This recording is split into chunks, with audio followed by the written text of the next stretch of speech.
Robert Glarowitz, welcome back, Healthy Kitty Inc. I'm here with Stephen McConnell. So we're discussing berberine and milk thistle, how it's excellent for diabetes, diabetic nephropathy, how it's good for the kidneys. This combo, how it's very effective. And I looked at the studies you said, and it was, amazing stuff. Amazing. It is. Both berberine and milk thistle actually protect the liver and the kidneys. You can go way up on the dose, and there's no potential safety issue, and doesn't affect drug to drug. Berberine, if you take side by side with metformin, the main comparator in the prescription world, all the mechanisms of action that are known with metformin are in berberine. Same thing, but there's a few extra. It lowers LDL particles because it upregulates the receptors, kind of like niacin. Not as potent. Cholesterol. Yeah, it will enhance the health of the gut flora. Just the opposite of metformin. Metformin disrupts it. If you I've seen those studies too on the berberine.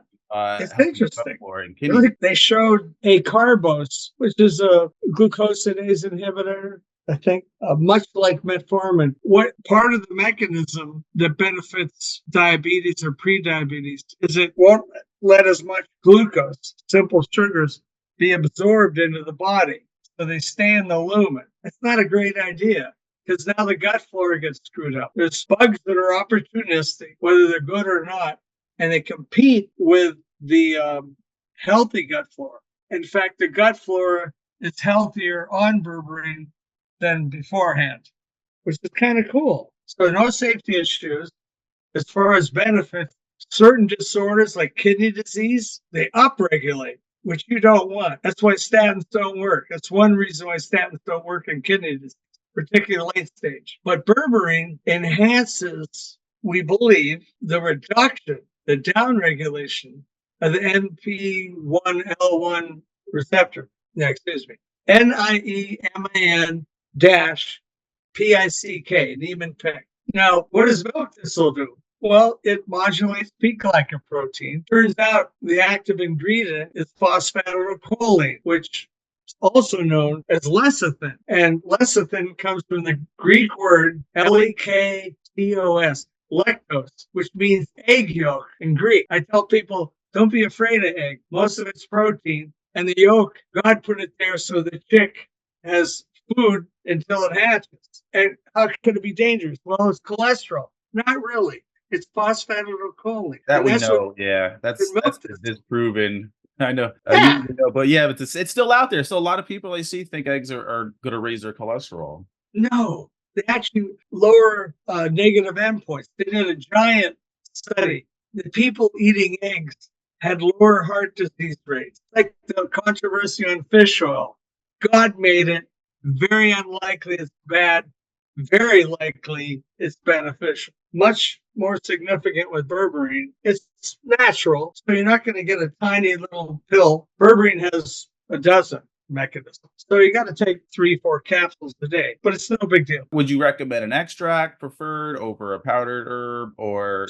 Just the capsules. It's a gelatin capsule. There's no excipients to my knowledge. It's just desiccated golden seal into a powder, put in a capsule. And as you titrate it with follow-up lab work, you see a further improvement. Now, the milk thistle, that's very important. Now, what about taking straight berberine? Berberine alone doesn't work very well. Here's why. And it's well known. It's very popular. People want, take just the berberine. So, well, even if you get the root, not the herb, which is the leaves in the plant, but the root is the most potent part, it won't work very well because 3 to 5% is all that ever gets in the cell. Yeah. Most natural products do 4, 5, maybe 10 things, but they're both safe. They won't hurt the kidneys or the liver. They actually protect them. And the milk thistle by itself is beneficial. They've been using it probably for 1,000 years if you got a snake bite or ate poisonous mushrooms. It's a liver cleanser. So using them together is excellent for anybody that has diabetic nephropathy. And do you have any preferred brands? And there's a lot of brands, just seeing if you have one that you like or recommend. Buy the Amazon. It's a good starting point. If you can afford the more expensive brands that label that they don't have anything undesirable, and they're fine. But Amazon is cheap.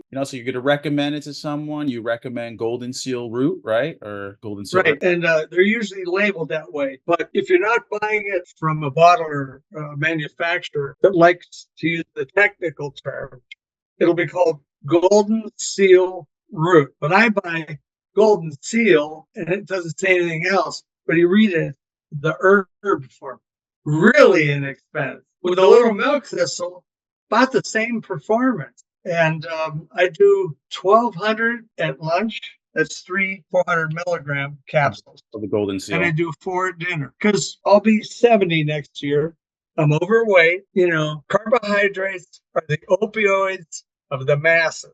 And I've decreased my dose. But my wife's Italian, and she's always making pasta. What are you going to do? So I tell patients, try to be compliant, try to lose weight, quit eating carbs. But I know what happens in the United States, pretty much everywhere. When a holiday like Thanksgiving comes and revolves around eating a large meal, most ethnic groups have a traditional part of their diet that has carbs. If you're vegetarian in India, it's still going to be diabetic because they eat roti and rice, high starch. Well, the night before Thanksgiving, I say, don't overdo it, but enjoy the holiday. And then January 2nd, I put the hall pass away and go back with the program. Point is, what's reasonable? How can you adjust your lifestyle, but still not go crazy? I very rarely see somebody that has normal glucose level 1 hour after a meal. That's the gold standard. Yeah. And I don't beat them up. I don't do this. That don't work.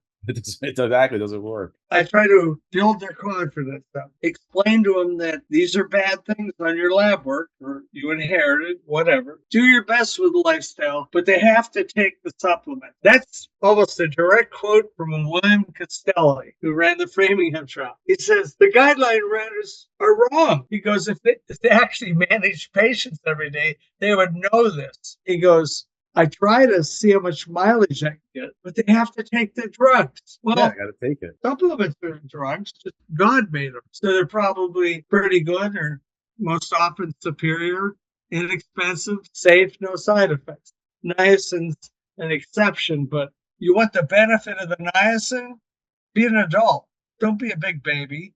Follow the instructions.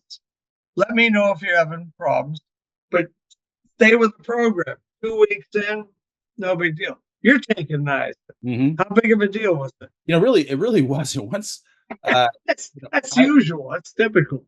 I think I have like a bad flush reaction that I think it's pretty bad, but after a few days, it was gone. Yeah, that's what Castelli told me. It doesn't matter what the dose is. It matters if you were compliant and didn't skip a day. Vacation, dinner out, make sure it's in your wallet or your purse.